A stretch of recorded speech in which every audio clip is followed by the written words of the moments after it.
llena de satisfacción saber que hay tanto pueblo que tiene anhelo y deseo de estudiar la palabra.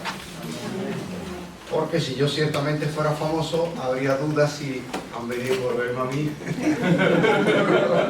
o por otro motivo.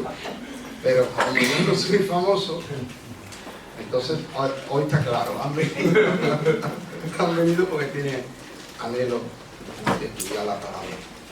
Si se fijan ahí en la pantalla dice Génesis, comencemos por el principio. ¿Por qué comenzamos así? Porque ustedes habrán oído un consejo que, bueno, que tiene su fundamento, pero yo he llegado a discrepar con él. Siempre o normalmente se le aconseja a los nuevos creyentes, a la persona que toma contacto con la Biblia, que empiece a leer el Nuevo Testamento. Y tiene su motivo, tiene su fundamento ese consejo, y me parece que es oportuno por algunas razones. Pero yo he llegado a una conclusión. Creo que es mejor empezar las cosas desde el principio. Amén. Creo que es mejor. De hecho, yo empecé a leer la Biblia por el principio. Empecé a leerla por Génesis. Comenzamos una aventura que va a ser difícil. ¿Por qué? Porque en la vida he visto a gente hacer proezas, heroicidades. Gente que en un momento no se lo piensa y se tira. Pero es más difícil y es más heroico la constancia. Es correcto. Acabamos de empezar una aventura y nos va a costar trabajo. Vendrá el desánimo, a veces el calor, a veces el frío, a veces el cansancio, a veces el olvido. Pero vamos a sobreponernos a todo, hermano. Usted y yo. Y vamos a dedicarle tiempo a la palabra del Señor. Amén. Estoy convencido, ustedes lo han oído, lo han leído seguramente. Han oído y leído esta palabra que dice: el pueblo pereció porque le faltó conocimiento. Esto tiene que ser verdad porque está escrito. Y si le damos la vuelta, podría ser: el pueblo no puede vivir, o el pueblo no puede multiplicarse, el pueblo no puede generar la vida porque no tiene conocimiento.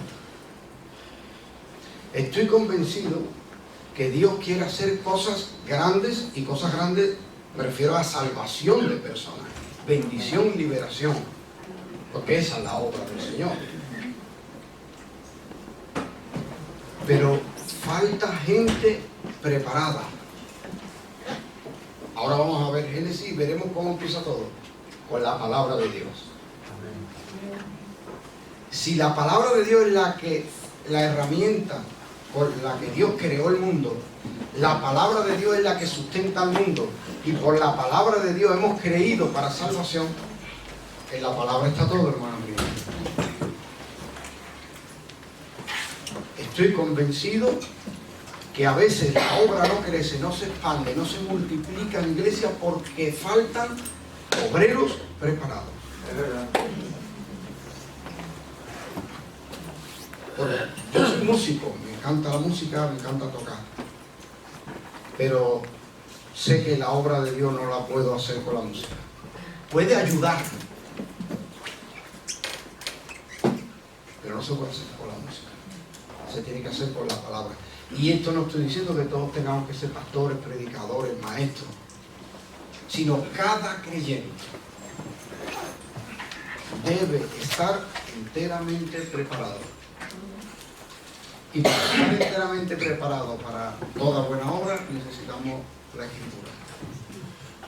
Sin la palabra del Señor, hermanos míos, no podemos hacer la obra del Señor. Podemos hacer otras cosas que pueden ser lindas, porque hay organizaciones que hacen obra social, quitan el hambre de alguien, tapan a uno que tiene frío, llevan medicamentos, dan compañía, hacen bien a las almas, hacen bien a las personas, pero no son agentes de salvación porque no llevan la palabra.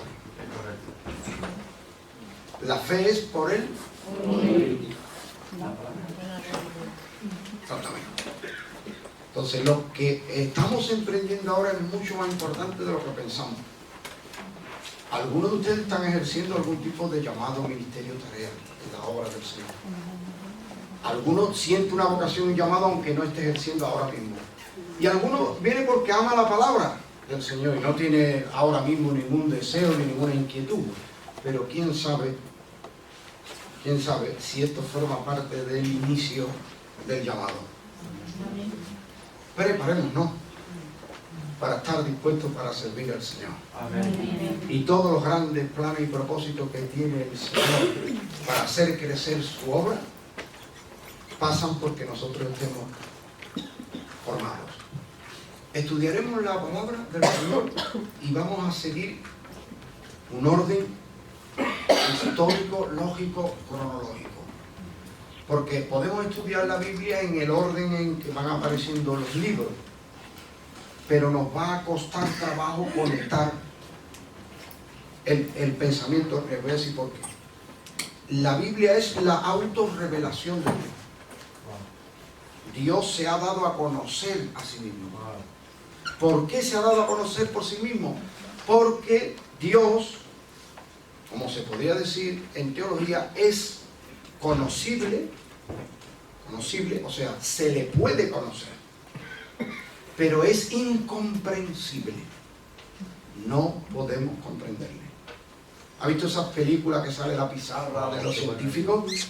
Si pusiéramos a un niño de 7, 8, 9, 10 años, bueno, no, un niño de 7 y a mí, lo pone delante de la pizarra y yo no veo, no sé, veo números y veo fórmulas, pero no entiendo nada. Para mí es incomprensible. Dios es incomprensible para cualquiera de los seres humanos. Nunca podremos deducir su conducta, nunca podremos comprender su pensamiento. No podremos desentrañar el misterio que Él representa para nosotros. Sin embargo, Él se ha dado a conocer y lo ha hecho por medio de la Escritura. Pero atención, la Escritura no es que como si uno llega a una asignatura y te dan, ahí tiene el temario, ¿no? No es así. Es una revelación progresiva. No nos comparte la información del segundo capítulo si no hemos asimilado el primero. La revelación de Dios es a la humanidad completa. Dios trató a la humanidad como si fuera un bebé y conforme va creciendo se ha ido mostrando hasta que la revelación al menos fiable, que llamamos canónica, un canon podríamos resumirlo en una colección cerrada. El canon, la colección cerrada de la revelación fiable de Dios se completó con Apocalipsis algo más del año 90 después de Cristo. A partir de ahí la revelación se cerró. Esto no significa que Dios no se comunique con las personas, se comunica. De hecho, los predicadores creemos que Dios nos utiliza para comunicarle a la gente cosas. Si no, no predicaríamos. Y las personas que vienen a escuchar el sermón, les pasa como a los tesalonicenses, que le dijo San Pablo, que ellos oían, pero no como oyeron, no como el que oye un hombre, sino como según es en verdad la palabra de Dios. Que es diferente de los atenienses, que estaban escuchando atentamente a San Pablo hasta que habló de la resurrección y le dijeron, bueno, otro día, ya otro día te oímos. Y esto marcó la diferencia de qué ocurrió en Tesalónica y qué ocurrió en Atenas. Así que las personas que vienen a escuchar a un predicador entienden que Dios les puede hablar a través del discurso del predicador. Es correcto. Y el predicador se dispone en las manos de Dios con fe, con temor reverente, para que el Señor pueda utilizarle, más allá de lo que nosotros podemos entender. Así que yo creo que Dios sigue hablando. Sin embargo, lo que yo diga va a ser sometido a su criterio. Usted tiene el derecho y la obligación de juzgar lo que yo digo. Tiene el derecho y la obligación de cotejarlo con el canon, con la colección cerrada de los escritos inspirados por el Espíritu Santo, que consideramos la palabra profética más segura.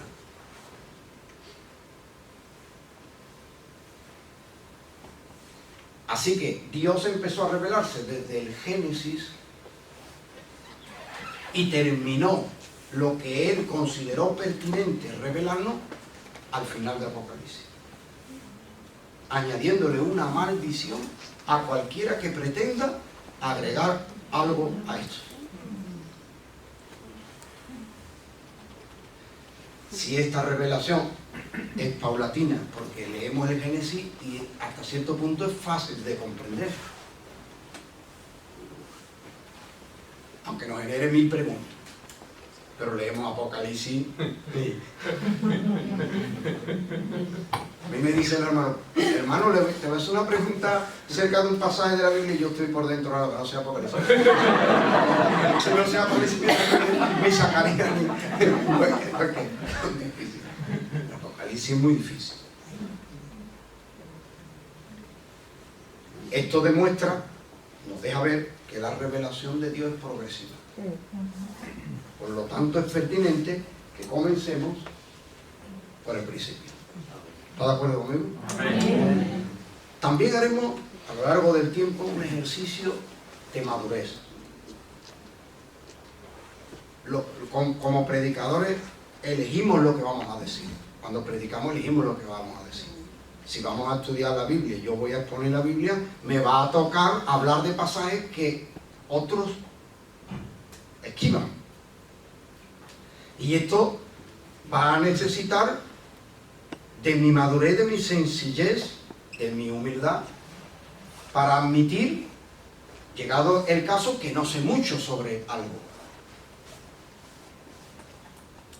¿Verdad? También va a llegar el momento que yo diga alguna cosa que alguien no esté de acuerdo. Tiene todo el derecho a no estar de acuerdo. En lo fundamental de la doctrina, como soy pastor evangélico, igual que ustedes son cristianos evangélicos, la mayoría supongo, pues en lo fundamental estaremos de acuerdo.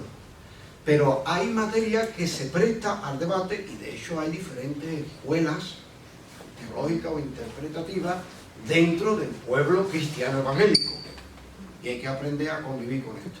De todas maneras, yo les recomiendo y les aconsejo que ustedes se apeguen a lo que le hayan enseñado en su iglesia. Su pastor ahora le esté enseñando, o en su iglesia le esté enseñando, usted péguese a eso, y si yo digo algo que discrepa, bueno, pues usted está oyendo otra opinión, que no está mal oírla, considerarla, reflexionar sobre ella, pero cualquier duda que le pueda surgir, consúltela con su pastor o con las personas dedicadas a enseñar en la iglesia, porque cada congregación se está fundamentando según una visión. Y esto es bueno respetarlo para que no entremos en un caos. Entonces, el ejercicio de madurez será que yo me sienta libre para exponer diferentes visiones o formas de entender algunos pasajes complejos, y usted ejercerá la madurez en estar de acuerdo conmigo o en no estarlo, o en estar de acuerdo en parte. ¿Vale? Pero de todas maneras, les vuelvo a repetir, les recomiendo que subordine mi opinión a la de su pastor. Usted ponga primero la de su pastor en su iglesia y la mía la segunda, como cuantas veces vemos un vídeo en internet o leemos un libro o alguien en la calle nos comparte y nosotros oímos diversas teorías acerca de algún tema o pasaje bíblico. Y bueno, convivimos con eso porque es una señal de madurez. ¿Por qué razón? Porque hay un don que solamente disfrutaron de él los apóstoles y los profetas, que es, podríamos decir, el don de la inerrancia. ¿Esto qué significa? No equivocarse cuando están hablando de Dios. Esto lo recibieron los profetas y los apóstoles, y en virtud de ese don escribieron siendo inspirados por el Espíritu Santo. Entonces, cuando yo leo la Biblia, estoy leyendo algo infalible. Cuando yo lo explico, lo interpreto o lo aplico, puedo fallar. Puedo estar equivocado. Ahora, hay doctrinas básicas, fundamentales, que son tan claras en la Biblia que el que las tuerce queriendo para su propia perdición. Por eso no somos ecuménicos, al menos yo. No soy ecuménico en el sentido de pensar que todos los caminos llevan a Dios y que todo es válido siempre que tengamos buena fe. También tuvo buena fe una persona que se equivocó en la medicina que tomó y se intoxicó, ¿verdad? Exactamente. Y también tenía buena fe un niño que tocó un enchufe y le dio un abrazo. Yo no soy ecuménico en el sentido estricto porque pienso que hay errores doctrinales que proceden, como dice San Pablo, de doctrinas de demonios. Por lo cual el demonio, que es el antagonista, el adversario, el que se opone a la obra de Dios, que es la salvación y la bendición, él ha confesionado, ha esparcido, ha promocionado falsas doctrinas. Si hago una relación lógica, si él es el adversario, el que quiere el mal, la condenación, la destrucción de los hombres, entonces que las falsas doctrinas son una herramienta de destrucción y de perdición. Pero esto no va a ocurrir entre nosotros. No va a ocurrir entre nosotros. Puede que surjan pequeñas discrepancias en temas secundarios. ¿De acuerdo? Amén. Muy bien. Bueno, pues normalmente siempre haremos una primera parte de cada libro de la Biblia que será una visión panorámica, grosso modo. Con ese ya podríamos dar por estudiado el libro, pero dedicaremos algo más a profundizar en los temas más importantes. Antes de el estudio de Génesis, o la visión del bloqueo general de Génesis, me gustaría que busquen conmigo un versículo que se encuentra en Isaías 46, que nos va a dar una pista para el enfoque con el que vamos a examinar este libro.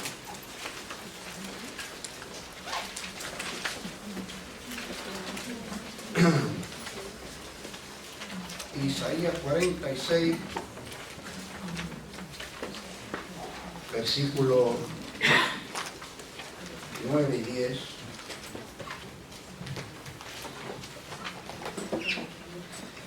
Acordaos de las cosas pasadas desde los tiempos antiguos, porque yo soy Dios y no hay otro Dios y nada hay semejante a mí.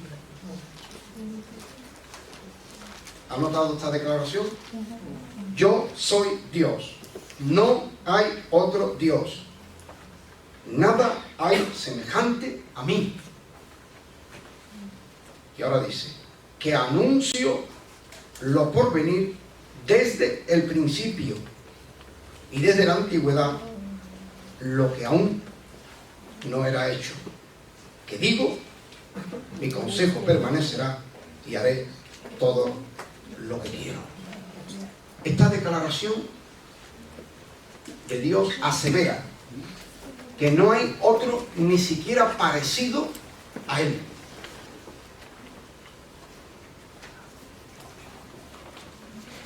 Y da un argumento definitivo. El argumento es este: nadie puede estorbar lo que yo designe. La soberanía total y absoluta de Dios demuestra que no tiene igual. Porque nadie puede superar su poder. Cuando Él hace algo, si hay una fuerza que tiene una dirección y sentido, con una intensidad, debe ser, para que sea contrarrestada, debe haber otra opuesta y superior. Cuando Dios decide algo, no hay fuerza, sabiduría, consejo, estrategia que pueda impedirlo. ¿Y cómo demuestra Él que siempre se cumple su voluntad última y definitiva? Que lo anuncia. No lo anuncia como un adivino que acierta. Porque yo digo, te voy a adivinar, tú naciste un día. Y dice, este hombre.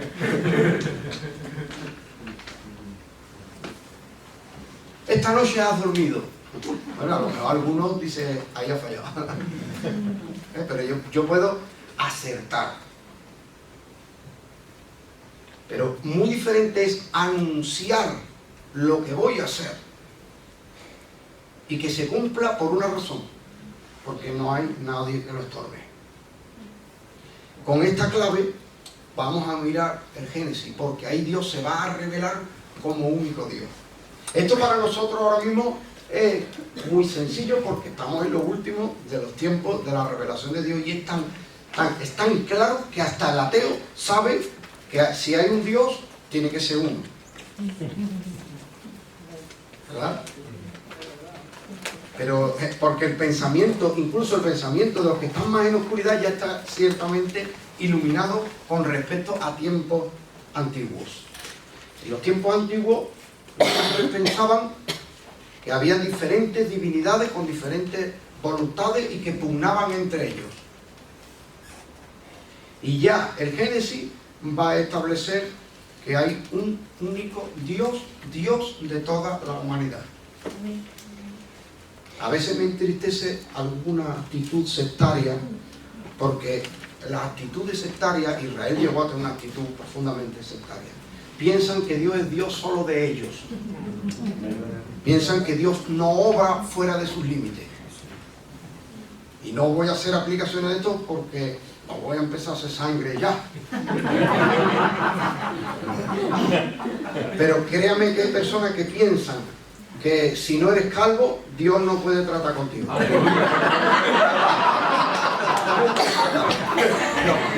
es una broma. Es una broma. Pero tan absurdo como eso es algunas aseveraciones de algunos grupos y sectas, religiones y pensadores y oradores que tratan de decirle a un pueblo, si no eres en este perfil, Dios no puede hacer nada ni está haciendo nada contigo. Dios es Dios de todos los hombres. Amén. Dios es Dios de todas las personas, porque a todos nos creó. Muy bien, entonces, como tengo aquí el mando nosotros vamos a dividir el Génesis en dos partes. Son desiguales, pero la dividimos por cuestión de la temática. Capítulos del 1 al 11 del Génesis podremos ver con claridad el trato de Dios con la humanidad en general. ¿Qué quiere decir esto? Dios va a tratar con todos los seres humanos. Hasta el capítulo 11. A partir del capítulo 12 hay un cambio muy evidente. Trata sobre Dios con el linaje elegido, los patriarcas. Si hacemos una división cronológica, histórica, lógica de la escritura, podemos hacer 12 divisiones. Las dos primeras están ahí, en el Génesis. La prehistoria o protohistoria, el trato de Dios con toda la humanidad, hasta el capítulo 11. Y desde el capítulo 2 hasta el 50, la edad patriarcal, donde veremos el origen del pueblo de Israel. El pueblo de Israel. Dios trata con toda la humanidad. Vamos a verlo con claridad, directamente, pero llega un momento donde Dios tratará con la humanidad a través de Israel. y empezará formando él la nación desde los patriarcas. ¿Alguna pregunta hasta el momento? Que sea fácil. Bueno. Vamos entonces a dividir el primer bloque. El primer bloque del trato de Dios con la humanidad en general lo vamos a dividir en 4 partes. La primera, la creación. La creación. Les voy a decir, a grosso modo, ¿qué significa esto? El trato de Dios con la humanidad, hemos dicho, ¿verdad? Dios trata con la humanidad dándole el existir. Hay un problema con la teología sistemática. La teología sistemática debe ser, en mi opinión, para mayores. Es beneficiosa, pero es para los mayores. Pero se le está dando a los niños. La teología sistemática, ¿qué es? Dirá alguno. Yo se lo digo en palabras sencillas. Teología sistemática se lo voy a decir según su propósito. Teología sistemática es la presentación ordenada de mi credo. Si me dicen, ¿usted qué cree? Digo, en la Biblia. Y me dice, y el testigo de Jehová también cree en la Biblia. Me veo obligado a presentar mi credo. Y como fundamento mi credo única y exclusivamente en la Biblia, porque desde la Reforma, para nosotros es sola Escritura. Entendemos que la Escritura es la regla de fe y de conducta para el creyente, ¿verdad? Entonces, mi credo está fundamentado en exclusiva en la Biblia. Cuando yo digo qué creo acerca de Cristo, me apoyo en ciertos pasajes de la Biblia. Digo, creo de Cristo que es Dios, y me apoyo en tal versículo, tal. Eso es la teología sistemática. Claro, eso está muy bien cuando yo he de presentar a otros lo que creo. Pero en mi opinión no es el mejor camino para llegar a creer. Y no estoy diciendo llegar a creer, ser creyente. Está bien para estudiar. Pues yo voy a ser predicador, tengo anhelos de predicador, soy creyente de tiempo, quiero estudiar, quiero alcanzar profundidad, pues lógicamente un día tendrá que acometer un estudio más o menos formal de la teología sistemática. Pero, vuelvo otra vez a repetirme, la palabra del Señor, la Biblia, es la autorrevelación de Dios y Dios se reveló progresivamente. Así que cuando yo presento en teología sistemática un pasaje de Romanos, Génesis me lo tengo que saber. Porque en Romanos van a aparecer citas del Génesis y yo he leído comentarios y comentaristas, hermanos míos, que no tienen ni idea del Génesis. Porque aprendieron romano leyendo explicaciones de otros acerca de Romanos. Pero en Romanos, San Pablo habla acerca del Génesis porque él entiende que la gente que le lee ya conoce el Génesis. Pero que hay gente que lleva años en los caminos del Señor y no ha leído el Génesis todavía. Porque está intentando leer el Nuevo Testamento y no lo ha terminado. O hay alguien que le dijo, eso era para el Antiguo Testamento, entonces entendió que el Antiguo Testamento era secundario. No va a entender. Ponga una película en el minuto 68 a ver qué entiende. O sea, porque puede ver al bueno con una ametralladora así de grande matando a todo el mundo y dice, es el malo. No, no es el malo. Ese muchachito era muy bueno, pero le han matado a toda la familia. Y ya. O sea, tú lo ves bien porque llevas viendo toda la película. O ya sabes que es policía. Que quiera que sea, ¿no?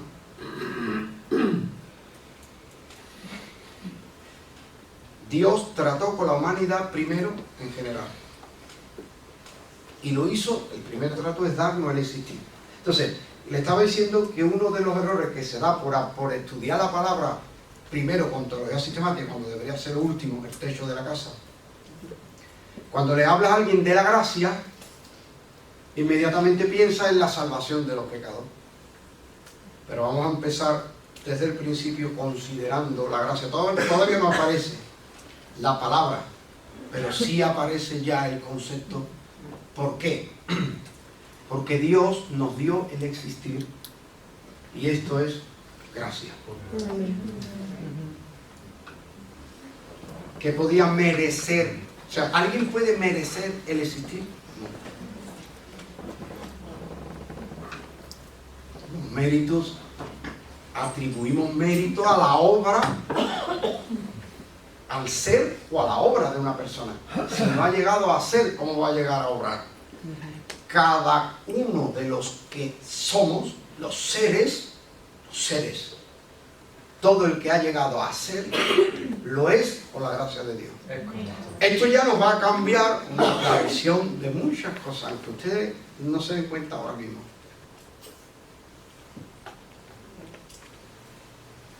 El vecino que tan molesto es, ese ha llegado a ser por la gracia de Dios. Ahora, no ha llegado a ser molesto, sino ha llegado a ser un ser. Mire, hay conceptos que podemos definirlo porque tenemos otros conceptos más sencillos que nos van a ayudar. Pero hay palabras que son muy complejas para definir y hacerlas comprensibles. Y una de ellas es ser.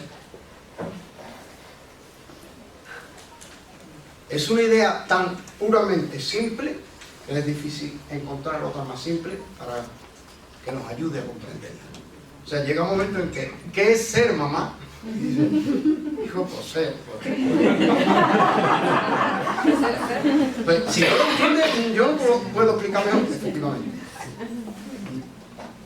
Creo, no sé si hay algún filólogo, lingüista o filósofo que me corrija.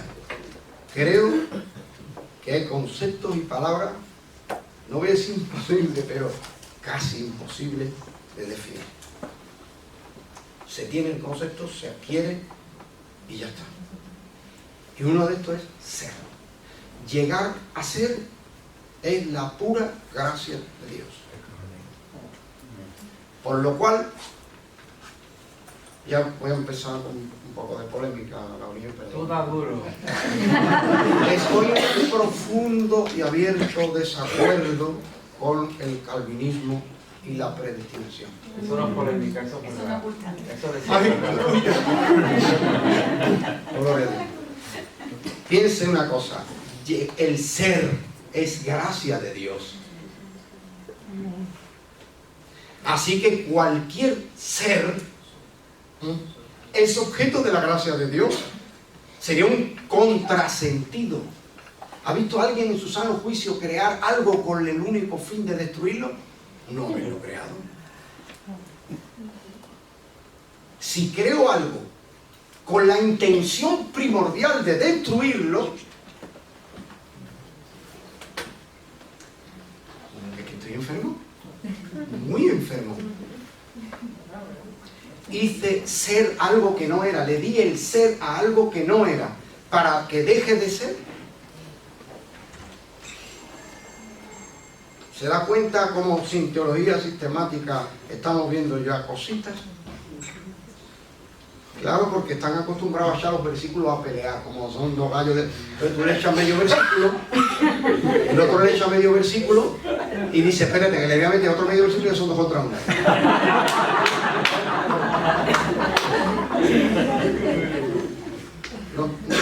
No usemos la Biblia así. No usemos la Biblia así. Dios nos dio el ser y esa es la primera expresión de su gracia para nosotros.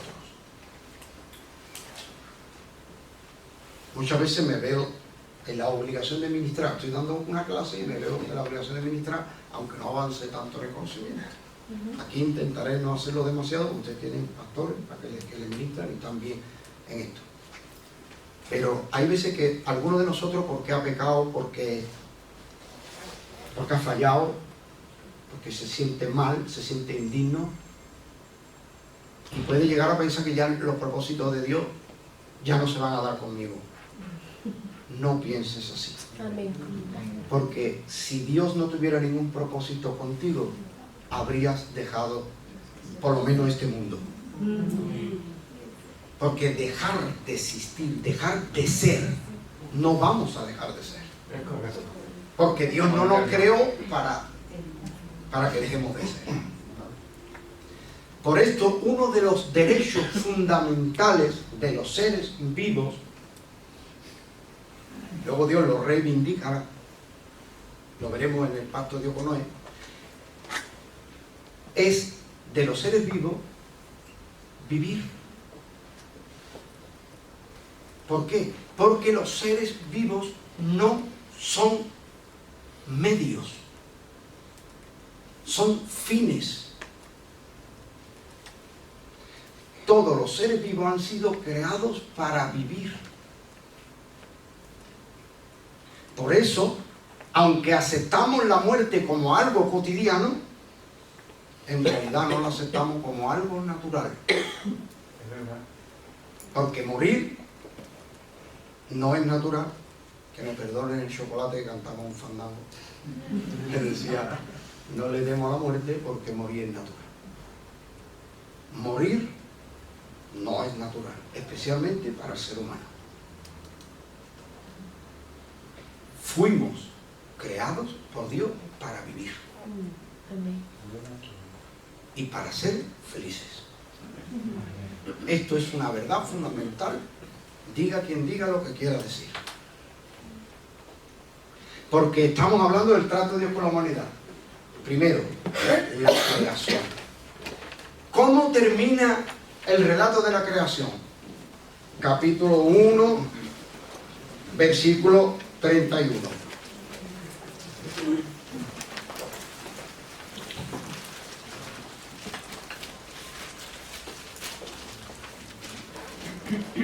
¿Alguien que lo lea en voz alta? Y vio Dios todo lo que había hecho, y he aquí que era bueno en gran manera. Atribuimos que todo lo que es, todo lo que ha venido a ser, lo ha hecho por el poder y el designio de Dios. Ahora, ¿cómo era todo lo que vino a ser? Bueno en gran manera. ¿Podemos atribuir a Dios el mal? No. Entonces luego, si estamos estableciendo fundamentos, por eso no me gusta empezar la casa por el diablo, se te cae encima de esto. Estamos poniendo fundamentos. Cuando lleguemos a un versículo que dice que el día bueno, el día malo, que el malo lo hizo Dios y bla, bla, bla, ¿estará diciendo que Dios creó a hombres para que sean malos y después castigarlos? No, puede estar diciendo esto, porque cuando Dios creó, no creó hombres malos. Wow.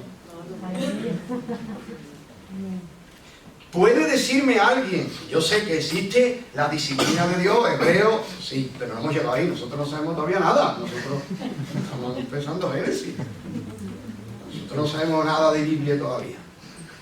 Pero podrá decirme a mí alguien, esencialmente, que Dios me ha mandado una enfermedad. No, esencialmente no. Dios creó todo y todo era bueno en gran manera. Usted me dirá ahora, pero es que yo veo cosas buenas, pero veo cosas malas. Y yo no veo que todo sea bueno en gran manera. Cuando Dios culminó su obra y la dio por terminada, significa no haré nada más. Y no hizo el mal. Ahora mismo llevamos establecido el trato de Dios con la humanidad. Y hemos visto la creación, ¿verdad? He dicho hasta ahora la creación. Todo lo que ha venido a ser, lo hizo Dios. Y Dios, por ser la bondad perfectísima, lo hizo todo bien, en gran manera bueno según el relato. Este principio ya es aplicable a cualquier otra cosa. Yo no pienso que Dios haya creado otros planetas, otras galaxias con otros seres inteligentes. Yo pienso que no. Yo creo que no. Habrá quien crea que sí, bueno, es respetable. Yo creo que no. Pero pongamos que yo estoy equivocado y mañana me diga Dios, sí, hice otros mundos y otros planetas y otros... Y yo diré, pero lo hiciste bueno, ¿a que sí, Señor? Porque a Él no podemos atribuirle el mal. Nosotros no necesitamos, es más, ya lo veremos, cuando Dios pone el árbol que representa la decisión,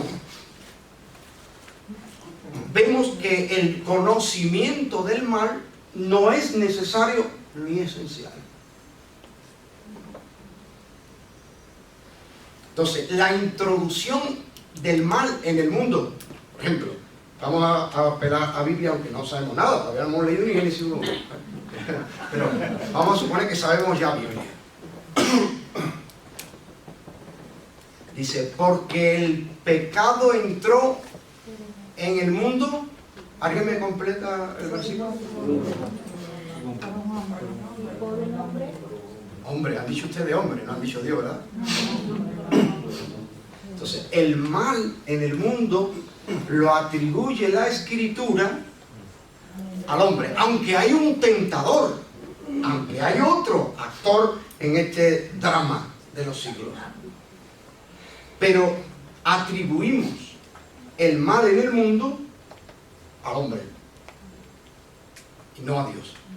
Esto nos deja ya también clara otra idea, la del libre albedrío. Amén. Nuestras, a pesar de la soberanía de Dios, porque esto sí es un conflicto filosófico y teológico, pero se resuelve en verdad también fácil. Bueno, yo por lo menos lo veo fácil. A lo mejor yo que soy un simplón. Parece que hay un conflicto filosófico teológico entre la soberanía de Dios y el libre albedrío del ser humano. Yo no veo conflicto en qué sentido. En que entiendo la soberanía de Dios como la jurisdicción de Dios. Yo lo explico siempre así. Mi jurisdicción ahora mismo es hasta donde llega mi brazo. Yo puedo mover cualquier cosa que está en este área, ¿verdad? Pero lo que está en esa mesa ya está fuera de mi jurisdicción. Bueno, pero puedo ir hasta allá, sí, pero abandono esto. Dios puede hacer lo que quiera, donde quiera. Pero esto no significa que todas las cosas que ocurren se las atribuimos a Dios. De hecho, ya estamos estableciendo por este primer versículo que hemos leído como broche de la creación, atribuimos a Dios todo el bien y nada el mal. Otro versículo, el último del capítulo 2, otro versículo que nos va a mostrar cómo era la creación de Dios, cómo trató Dios con la humanidad. El primer trato que tiene Dios es, nos hizo ser. No nos encontró, no nos raptó, no nos robó, no nos compró. Él nos dio el ser.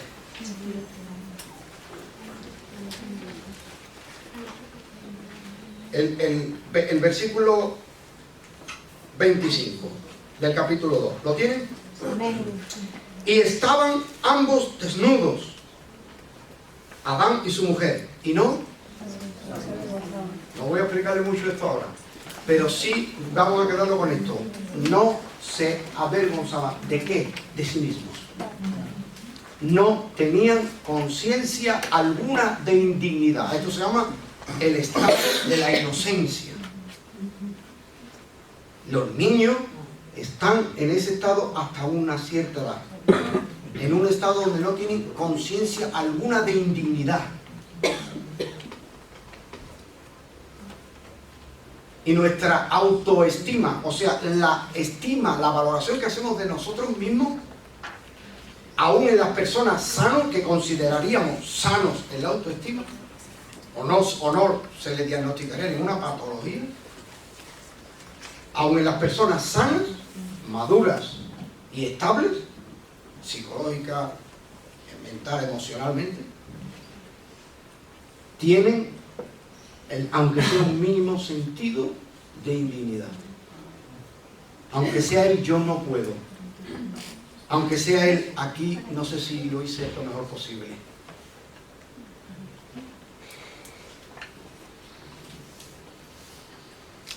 Incluso aunque digamos, no era mi intención hacerte daño, pero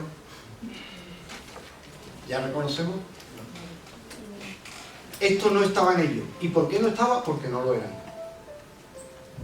No eran indignos.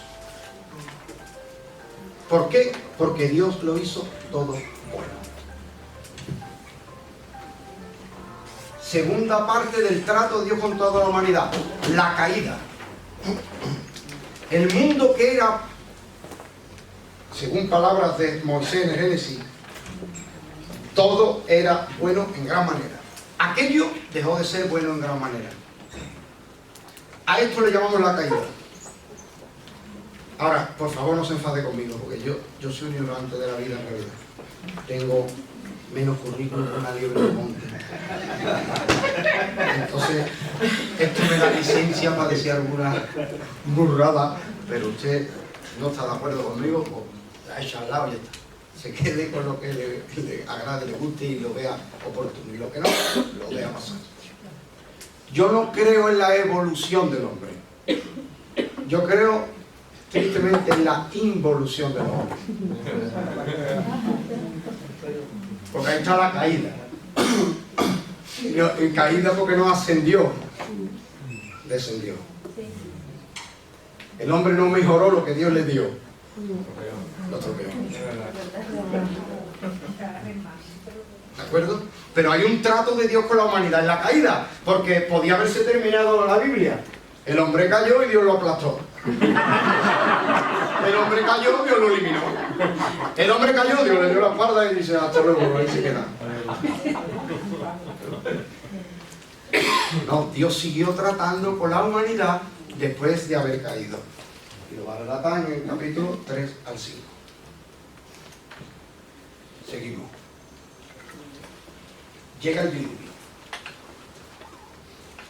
Cuando se relata el diluvio, dice que la maldad del hombre era a tal extremo que el designio de los pensamientos y de los corazones de los hombres eran de continuo el mal. Y la característica principal era haber llenado la tierra de violencia. Por lo cual dice una expresión en Génesis que es tremenda. Se arrepintió Dios de haber creado al hombre. El arrepentirse de Dios no es una cuestión intelectual, como el que se da cuenta y le sorprenden los acontecimientos y dice, anda, pues hombre, si yo hubiera sabido que pasaba esto, si yo creía que esto, si no, no,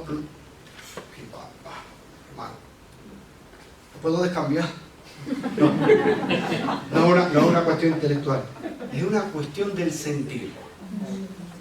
O sea, cuando Dios vio al hombre en el ejercicio de la libertad que le dio, miró la tierra y vio al hombre y vio que la tierra y el hombre sobre la tierra en nada cumplían el propósito para el que Dios los creó.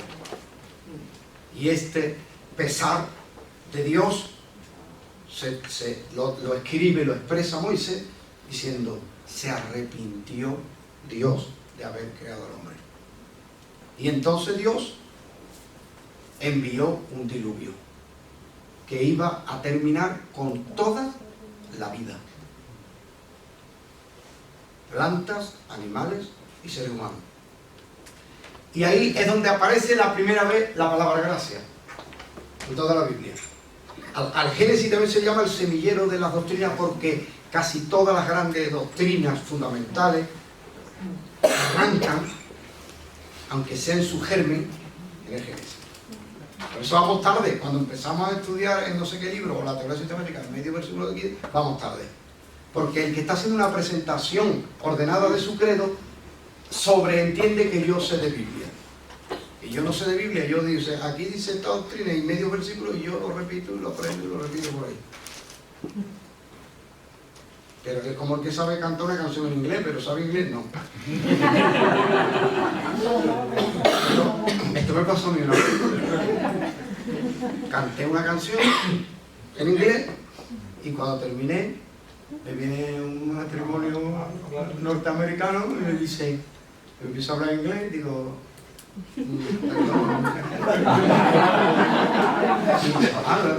no, dice, pues que la ha pronunciado perfecto la canción. Digo, es que escucho la canción 2 millones de veces. También el loro, ¿me entiendes? El que me aprenda una canción en inglés no significa que sea inglés. Que aprenda ciertos postulados de teología sistemática no significa que conozco la Biblia. Y creo que este puede ser nuestro mejor y mayor reto, conocer la Biblia. No en profundidades, porque Eso requiere mucho tiempo y requiere otro profesor. Pero algo, por lo menos, mi trabajo principal es conectar la Biblia, que nunca más esté desconectada para nosotros, podamos asimilar los conceptos y conectar la Biblia y ver que hay una armonía perfecta. Esa es la singularidad de la Biblia. Se puede hacer un gran estudio sobre eso, la singularidad de la Biblia. La Biblia es un libro único, irrepetible. Y una de las cosas es la unidad de pensamiento en temas controversiales.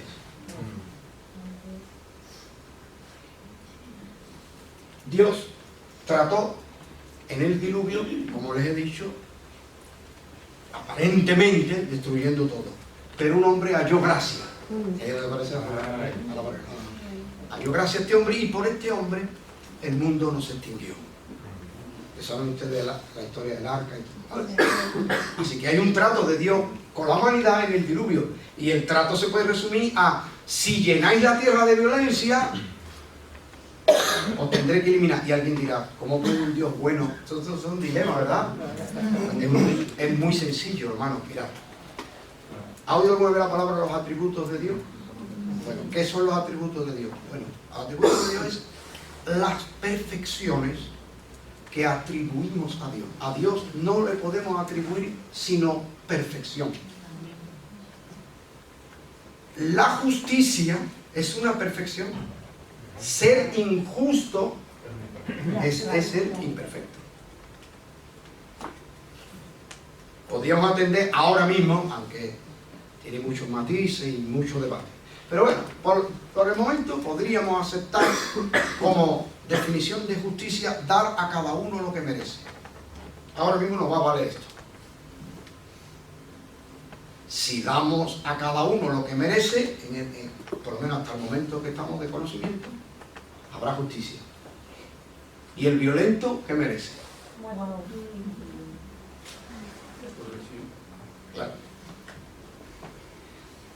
Cuando llega a lo que se conoce la ley del talión, hay gente que pues, se escandaliza, se dice: pero esto cómo es. La ley del talión es una ley que protege los derechos. Atención, me voy a decir otra burrada, es que yo soy un indocumentado. El derecho de decir burrada, ¿vale?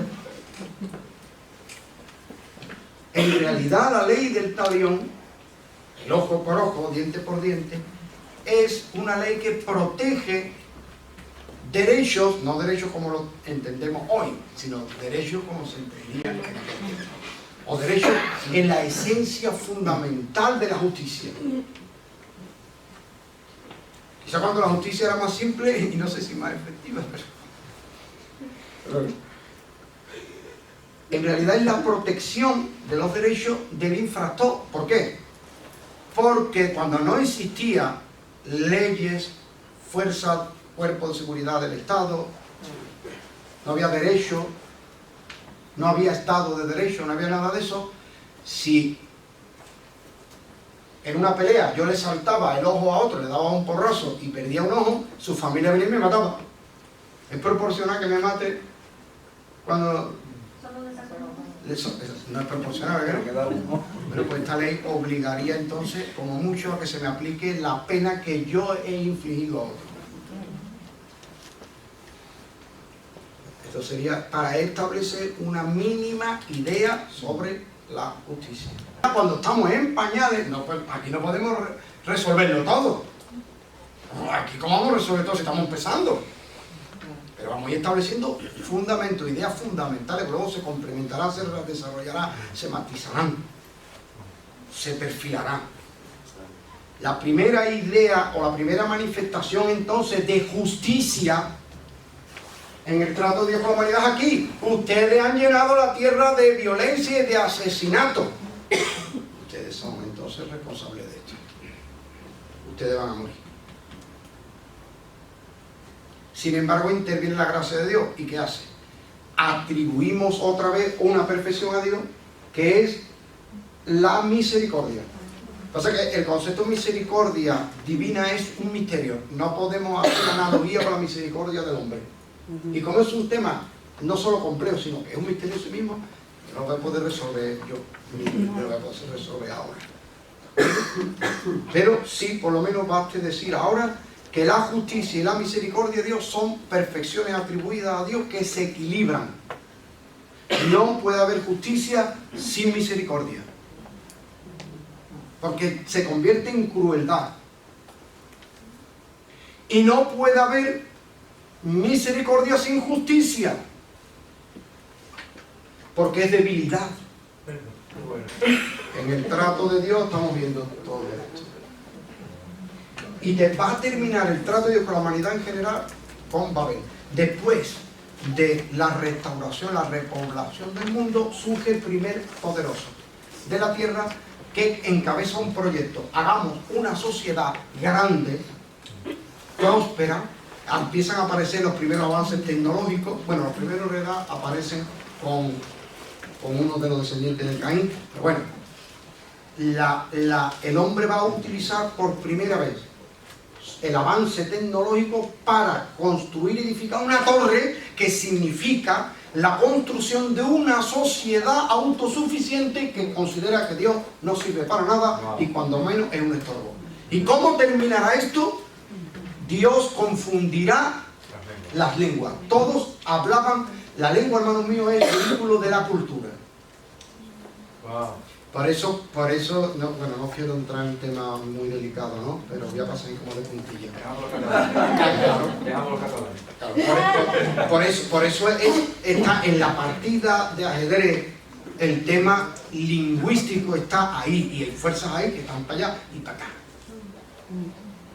Porque la lengua, para el que la habla, es su lengua y es su manera con la que se expresa, y cada uno tiene una lengua materna con la que se expresa más fácil. Y esto es lícito, que cada uno use la lengua con la que mejor se expresa. Pero la lengua es el vehículo de la cultura. Si entendemos por cultura, porque hay quien entiende por cultura la incultura. Si la cultura es la costumbre de los pueblos, entonces no existe la incultura. Porque si mi costumbre es maltratar, pegar, insultar y humillar a los demás, entonces eso es cultura. No, eso no es cultura, eso es incultura. La cultura es el producto del hombre que mejora al hombre y mejora la sociedad de los hombres. Y el vehículo para esto es la lengua. Esto es un milagro. El don del habla es un milagro. Porque transmitimos a otro nuestro pensamiento. Esto pasa que los milagros cotidianos parece que dejan de ser milagros, pero lo son. Es un prodigio enorme. Es uno de los dones grandes que nos ha dado Dios. Mire, yo le cuento un aspecto triste de mi vida y usted no lo ha vivido, usted no lo ha pasado y se pone triste. Yo le he transmitido mi tristeza en palabras. ¿Y cómo se forman las guerras? La guerra que estaba cada uno en su casa y dijeron toda la vez vamos a matarnos, o hubo alguien que nos incitó a matarse. Y hoy una sociedad laica que desprecia a Dios, una sociedad que se burla de Dios y que nos ridiculiza cuando manifestamos nuestra fe. ¿Usted cree que la sociedad llegó a ser así porque sí, espontáneamente? ¿O porque sistemáticamente se ha ido sacando a Dios? Es verdad. Entonces, la lengua es vehículo de la cultura o de la incultura. De los principios y de la aniquilación de los principios. San Pablo decía, las malas conversaciones, ahí lo tiene. Ahí lo tiene. Utilizaron la única lengua que era el vehículo para estar de acuerdo y con esto transmitieron una idea. La idea de levantar una sociedad que esté totalmente en contra de Dios, que no necesita a Dios, por lo cual aquel primer poderoso de la tierra llamado Nimrod es el prototipo del anticristo. De hecho es el primer anticristo.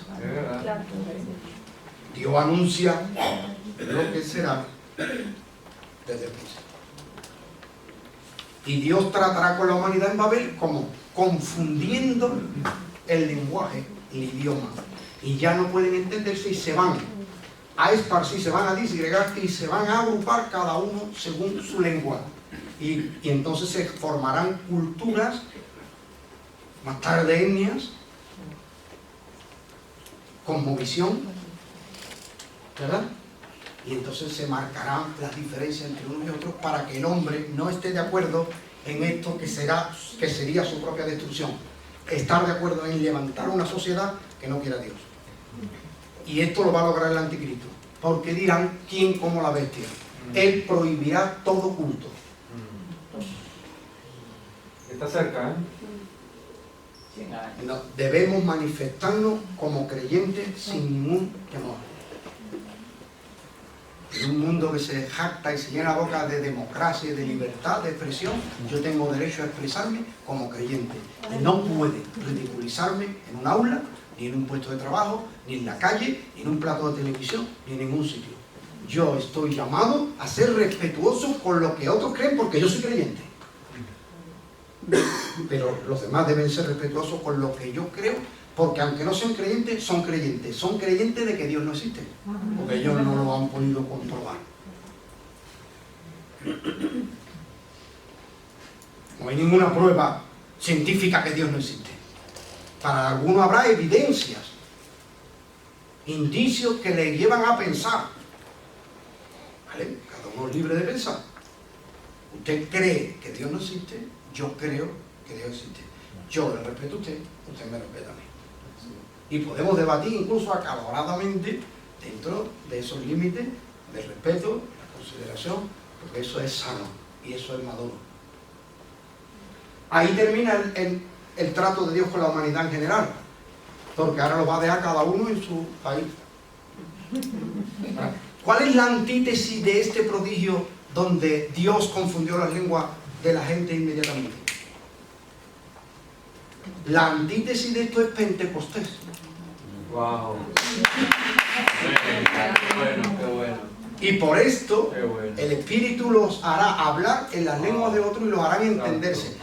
Gente que hablaban diferentes idiomas y se entendieron porque la lengua de ellos era guiada por el Espíritu y que anunciaban las maravillas de Dios. Mientras anunciamos las maravillas de Dios, verá cómo seguimos de acuerdo. Cuando empiece yo a hablar de lo bien que hace mi mamá el cocido, usted dirá: no, su mamá hará bien el cocido, pero la mía lo hace que quita las tapaderas del sentido. Mi mamá es campeona del cocido. Y yo digo: no me diga eso, claro, por favor. Entonces ya llegó a la discrepancia, pues yo estoy hablando de mi mamá y usted tiene la suya. Cuando hablemos de Dios, papá Dios, entonces todos nosotros estaremos de acuerdo. Pero claro, si uno habla de Pablo y otro habla de Cefa, pues ya llegó el problema. Pero yo no sé si reírme o llorar cuando alguien me escucha hablar alguna cosa y me dice: es que tú eres arminiano. Digo: pero ¿eso qué? ¿De dónde es eso? ¿El gentilicio de dónde?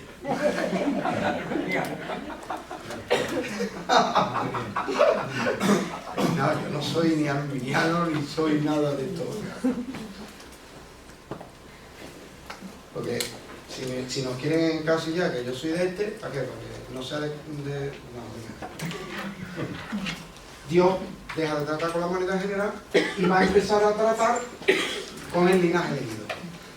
El linaje elegido no es esencialmente exclusivo ni excluyente, porque el propósito de Dios es que ellos sean los sacerdotes, ellos sean los que medien entre Dios y la humanidad perdida. Pero ellos no van a entender esto. Su cosmovisión se va a reducir a una expresión: perro gentil. Y en eso se va a resumir su pensamiento. Es un error, pero como dijo Jesús, que esté libre de pecado, que tire la primera piedra. Yo también oigo a evangélicos siglo XXI hablando de otras religiones como si estaba hablando de la peste. Por favor, pido, ruego, porque yo también he sido celoso sin ciencia, sin conocimiento. Porque si ahora soy un indocumentado, imagínense hace 20 años que era. Hace 20 años era agreste, era un arbusto por ahí, por la rama vaya acá, hasta acercaba y te saltaba un ojo. Por favor, seamos sensibles con las creencias de las personas, aunque estemos absolutamente en desacuerdo. Seamos respetuosos. Y yo soy un predicador que a veces me entusiasmo y soy vehemente y soy un poco bruto. Pero no es mi actitud ni mi corazón en el trato hacia las personas. No reacciono cuando le hablo a otro de mi fe en el Señor, excluyéndolo, siempre incluyéndolos. Porque eso es lo que espera Dios de mí. Que Dios me dio el ministerio de la reconciliación. Amén. El ministerio de la acusación lo tiene otro. Eso no lo quiero yo.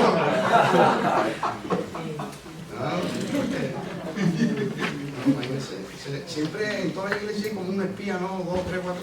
Que viene, pastor, ¿te has enterado de lo que el hermano ha hecho? ¿Te has enterado que tiene un hermanito que resulta que lo han sorprendido? Hermano, no me enferme. No me enferme, que después ya no puedo yo ver al hermano igual.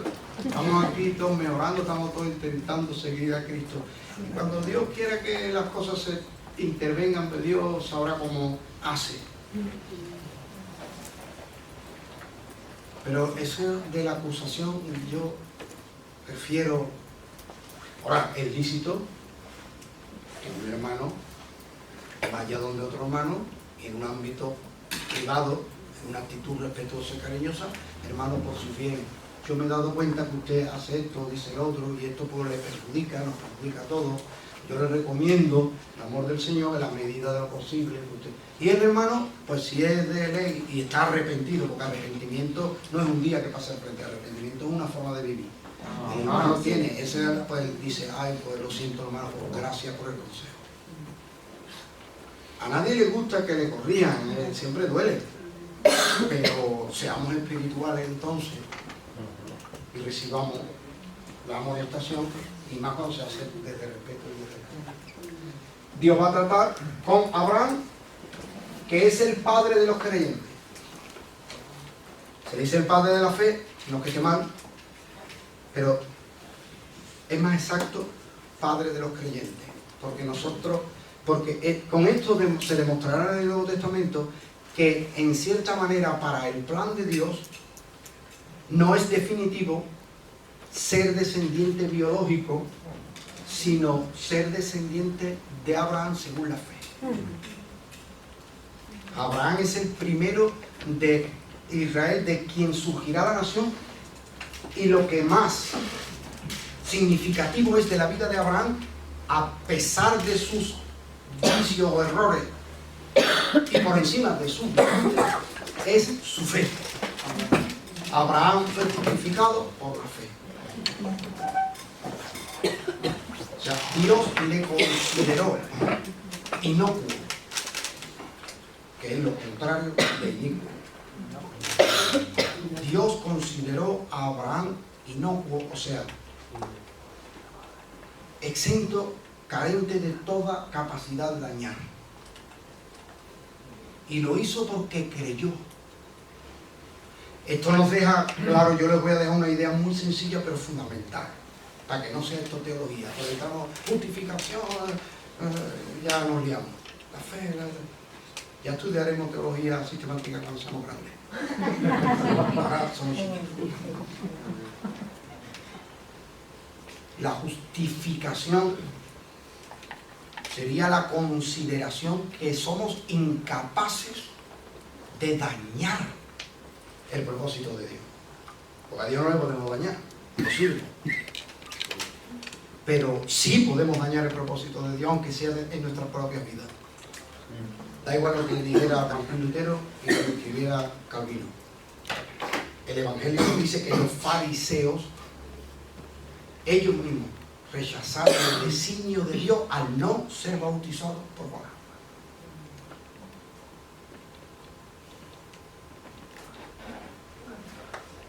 Rehusarse a creer es despreciar los designios de Dios para mi vida. Esaú vendió su primogenitura porque era un profano. O sea, consideró, cuando se refiere a la escritura profano hablando de Esaú, se refiere a que consideró más importante lo efímero y perecedero que lo definitivo y eterno. Él rechazó formar parte del plan de Dios, porque dijo, me moriré. Cuando él vendió la primogenitura, no vendió el derecho de la doble porción del primogénito. Eso no lo vendió, solo que llevó hasta la muerte. Él lo que vendió es ser parte del linaje. Porque él dijo, lo que trascienda después de mí no me importa porque yo moriré y de esto no me saca ningún beneficio. Por eso era un profano. Wow. Tremendo. Y ese es inicuo, porque atenta, daña el propósito de Dios. Solo que la soberanía de Dios siempre se sobrepone a los hombres. Dios consideró a Abraham como carente de toda capacidad de dañar su propósito a pesar de sus errores y de sus vicios, porque le creyó. Esto quiere decir, nos deja en lo más básico del trato personal, que el trato, la amistad, la relación con Dios comienza creyéndole. Cuando creemos, no dañamos porque nos dejamos llevar. Va al médico y viene el médico con un bisturí en la mano y dice, siéntese que se... No, pero ando con eso. Policía, guardia civil, bombero, alguien que venga, alguien. ¿Dónde va este señor con una cuchilla? No, es el médico.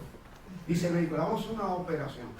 Le vamos a abrir aquí así, vamos a poner una sierra circular así, le vamos a abrir aquí el tendón, le vamos a poner aquí uno, le vamos a abrir y yo voy a tocar el corazón. No, ¿qué dice usted, oiga? Nos fiamos de él. Nos fiamos de él y nos ponemos en la mesa. Y firmamos un documento y nos sometemos voluntariamente a una intervención que puede conllevar el riesgo de nuestra vida. Pero si no me fío, el médico no puede tratarme. Porque yo le digo, doctor, que hay riesgo de muerte. Sí, hay riesgo de muerte en mi intervención si algo no sale bien. Pero hay una certidumbre. La incertidumbre es si usted saldrá de la mesa del quirófano. La certidumbre es que si usted no se somete, morirá. ¿Qué quiere, la certidumbre o la incertidumbre? Dice, la incertidumbre. Ahora, con Dios esta no sirve, no es análogo porque Dios no falla nunca. Amén. Me someto a la mano de Dios y digo, pero si es que yo soy un borracho, yo haré que tú dejes de ser un borracho. Amén. Señor, que nunca nadie me quiso y yo estoy traumado por la vida y yo sanaré tu herida. Señor, que soy un ignorante de la vida, yo te daré sabiduría y entendimiento. Me falta, yo te pondré lo que te falta. Me sobra, yo te quitaré lo que te falta. Fíjate de Dios. Amén. Dice, reconócelo en todos tus caminos y Él enderezará la vereda. Y empiezan a pasar unos añitos para los que son más nuevos. Y cuando venga este pensamiento, ¿y para qué hora tanto iba a la iglesia? Si al final de pena te sale bien. Diga, estoy sembrando. Amén. Me están enderezando la vereda. Ahora está la vereda un poquito. Estoy con la cosecha del año pasado.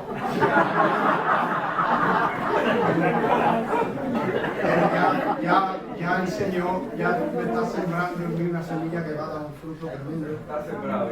Y ya me está enderezando la vereda. Tengamos paciencia.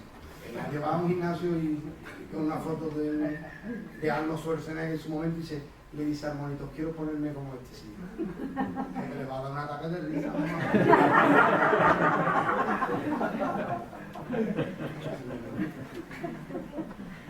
Es un momentito y lo hay usted entrenando. Hay usted dejando los donuts de momento. ¿Cuántos donuts come usted el día? ¿Lo tiene que contar todo? De momento que usted dando los donuts, ya cuando venga ese pensamiento, no, porque Dios no es una varita mágica que hace, ni es tu bonazo.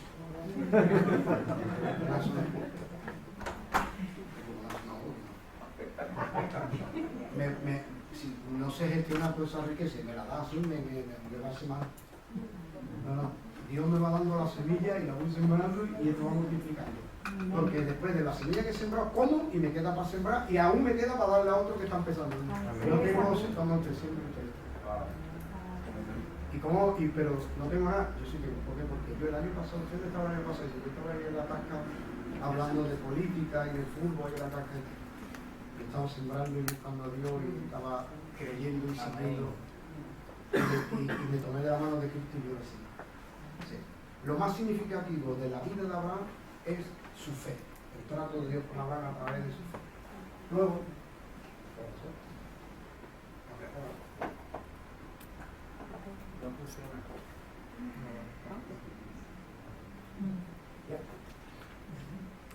ahora sí, gracias. Continúa el trato de Dios con Isaac, el hijo de la promesa. ¿Por qué lo más significativo de la vida de Isaac como patriarca? Que Abraham tenía una esposa que era estéril. Y Dios le hizo una promesa. Tendrás un hijo y de ese hijo vendrá una nación. Pero Dios se esperó mucho. Se esperó a que estuviera casi muerto. Esto es un eufemismo. No me haga explicar. No. Su esposa era estéril y Dios esperó a que él estuviera medio muerto. Y entonces Dios le hizo una promesa y a Sara le dio la risa. Le dio la risa porque pensó, yo ya sé la costumbre de las mujeres, o sea, no estoy ya ni siquiera en mi edad. Y mi marido es muy mayor. Y se rió, es normal.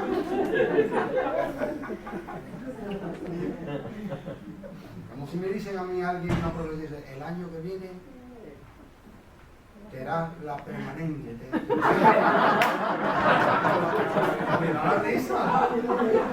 Me da la risa porque aunque lo crea, comprende. No lo puede evitar. Sigue el trato de Dios con Jacob. Cuando lleguemos a Jacob, y yo os explique algo, porque tenemos que reflotar la imagen de Jacob, porque los predicadores han tomado con él. Como parece que nos oímos unos a otros y no estudiamos mucho Biblia, pero nos oímos unos a otros y vamos por la tradición oral. Jacob el suplantador, el impostor, el mentiroso, romperemos una lanza en favor de Jacob. Lo más significativo de Jacob no era que se impostó, que se cayera la chica.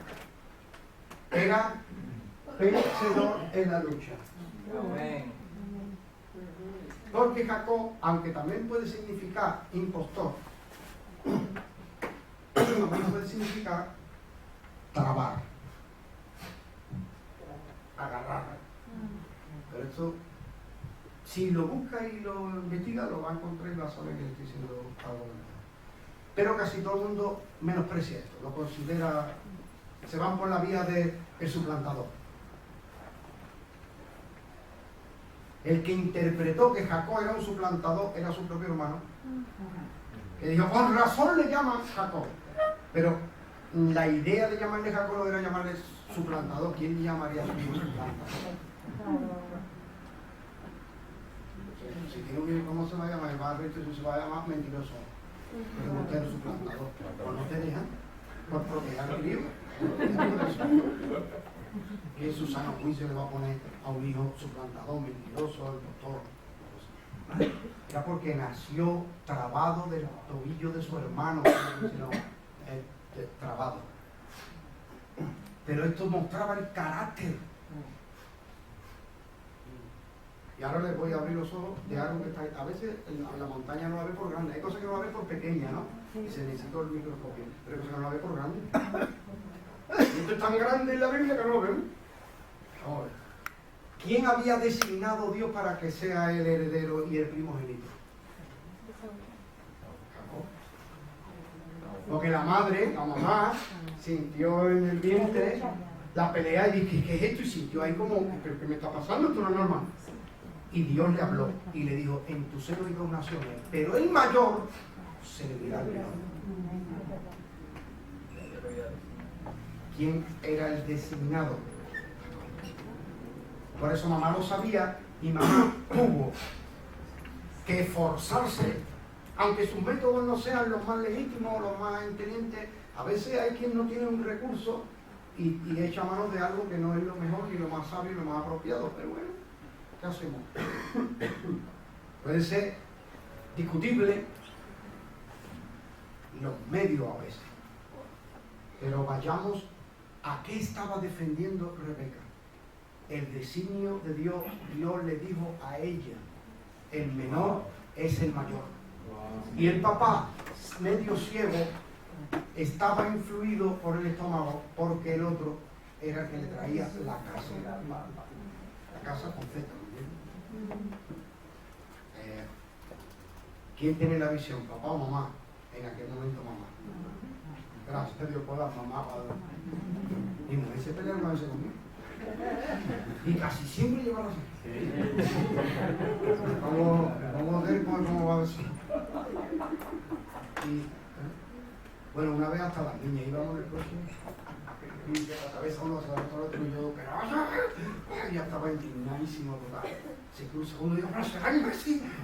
Y dice mi hija atrás que la chica dice, papá, que eres pastor.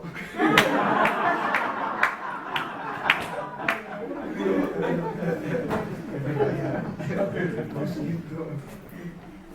Porque a veces papá no está en la mejor condición posible. Gracias a Dios porque la familia pues, nos ayudamos. Jacob, el trato de Dios con él es que lo hizo. Mira, Isaac era el hijo de una promesa. Todo esto tiene que ver con el trato de Dios con nosotros. Hay cosas que son una promesa. Gratis, Dios, la salvación, gratis. Pero hay cosas que hay que pelearlas. Hay cosas que hay que pelearlas. Jacob, en el trato de Dios, Dios nos enseña a través del trato con Jacob, que él lo peleó, por eso le cambió el nombre de Jacob a Israel. Porque mientras era Jacob trabado, era el luchador que está trabado, porque se trabó al ángel. Pero luego ya dice, ya no estás trabado, ya has terminado la pelea y has salido tú vencido. Has peleado con Dios y los hombres. ¿Por qué con Dios? Porque Dios, teniendo el designio que él sea el mayor, lo hace nacer el último. Claro, ahora viene alguien que sabe de esto y te dice, no, pero es que cuando son gemelos que no son monocigóticos, porque yo no era monocigótico, es evidente, uno era velludo, el otro no, uno era de una complexión, otro de otra, no eran gemelos monocigóticos, eran mellizos. Pero hoy se entiende que el último que nace en realidad es el que se engendró. Pero ¿y qué hace Dios con la ignorancia humana? ¿O la soporta? Pero eres tú quien debe pelear por lo que Dios te ha prometido, por lo que es el designio de Dios para ti. Y porque él sabía que el designio de Dios, porque su mamá se lo dijo, Dios me habló y me dijo que tú eres. Y él lo peleó. Tuvo en contra a los hombres y unas circunstancias que al final las dejamos en manos de Dios. Porque uno empieza a decir, ¿y por qué no nací yo primero, Señor? ¿Por qué no nací yo primero y me hubieran comprendido? No, él no se detenía a llorar. No era un llorón. Era un luchador. El trato de Dios con Jacob nos va a enseñar que hay grandes bendiciones y propósitos para nosotros, pero hay que pelearlo. Se puede llorar un ratito, pero después hay que levantarse. ¿De acuerdo? Ya está. No, me falta una. Ahora, José, la vida de José es la prefigura del Mesías. El trato de Dios con José nos mostrará el primer perfil del Mesías, de la simiente prometida que nos va a salvar. Con eso hemos terminado esta primera lección que era panorámica. ¿Tenemos tiempo?